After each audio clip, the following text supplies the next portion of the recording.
This is the HS Game Time Roundup with Pep Fernandez. Powered by Paradise Chevrolet Cadillac.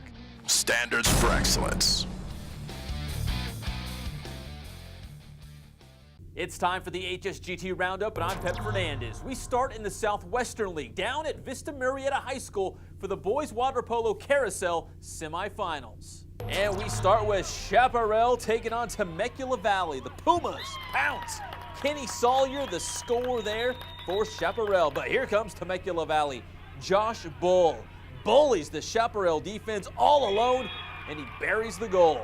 Temecula Valley, though, still hanging around. Chris Dale with some skills to pay the bills and finds the back of the net, but CHAPARRAL would be victorious. Sawyer again with the goal. The Pumas win 11-8. So CHAPARRAL will meet the winner of this match in the finals, VISTA MURRIETA and MURRIETA MESA. The Broncos' Jacob Brighton takes matters into his own hands and finishes with a goal.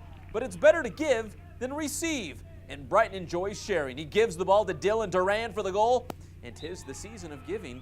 But sometimes it's okay to treat yourself to something nice. My wife likes Brighton jewelry. VISTA likes Brighton goals. There's another from Brighton. And we cap off the highlights with a Lucas Gagnon goal. VISTA MURRIETA stomps MESA 17-6. They will collide with CHAPARRAL for the Southwestern League crown. Now it's on to the Citrus Belt League, where Redlands East Valley has been putting the squeeze on their CBL opponents this season. The Wildcats taking on the Terriers. Could Redlands knock off their crosstown rivals? First period, the Wildcats. Tony Zinn finds Kevin Womack for one of his 7 goals in the match. The Terriers, though, showing some bark in the pool, and they led 7-3 after 1 quarter of play. Upset in the making. Later, it's the Zen Master sizing up the shot and letting it fly for the Wildcats. Then it's Womack kicking it out to Trent Alsup, who nets the goal for Redlands East Valley. The Terriers, though, they would keep it close for most of the match. Sniffing the upset, David Sukanik tallies the goal for the home team, but Rev would pull away late. Womack to the Zen Master. See the ball, be the ball. Later, you have to fear the beard. Joe Beard to Womack, count it. Rev chalks up another CBL win, 17-13. In the Big VIII League, it will be King and Poly battling for the league crown.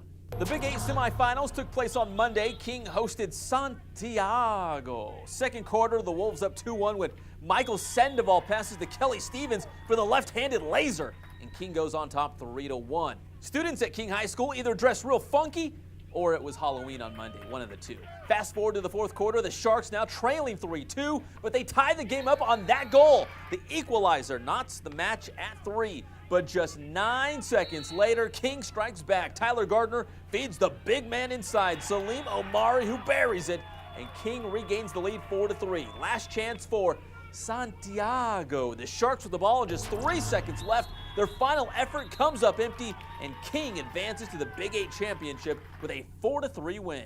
Hey, it feels good. Say we've put ourselves in this situation. It's the 3rd year in a row now. We haven't come up well in the last 2, so hey, a 3rd time's a charm here, hopefully. It's good to be King. We're talking about the King volleyball team now, who has been the team to beat in the Big VIII this season. They wrapped up league play Tuesday night on the road at Centennial. King won the first game, now in game 2. It's Calais Greeley patrolling the net. Send it back.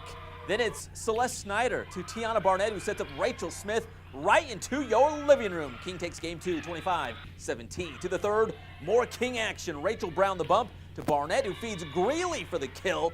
Then later in the third, Centennial trying to battle back, but there's nothing getting around Jade Robinson to block for King. The Huskies, though, did show some fight in this one. Sierra Vasquez the bump to Sabrina Tavacoli, back to Vasquez. The old give and go for the point. Then it's Centennial with a nice dig to start this play. Tavacoli sets up Justine Frank for the kill, and Centennial not making it easy for King. Barnett to Jessica Chase for the spike, and the Wolves are back in business. Still in the third game, Courtney Banks for the Huskies nets the point for Centennial. The ball bounces into the stands, and the camera guy misses nothing. We gotcha. Great job by the camera guy. Match points, though. Rachel Brown for the Wolves. And what can Brown do for you? How about the ace to end it? King takes game 3, 25-13, and that's a sweep. First place King finishes 13-1 in the Big VIII. And finally on the links, the CIF Southern Section Individual Regional in Long Beach on Monday. Great Oak, fabulous freshman Monique Charon led all the locals, carding a 2-over par 76. Charon finished tied for 8th place and will be one of 45 golfers who advance to the CIF Southern Section Individual Finals in San Clemente next Monday. And for more on the golfers who advance to the individual finals, check out the story by Miriam Swanson right here at PE.com. For the HSGT Roundup, I'm Pep Fernandez.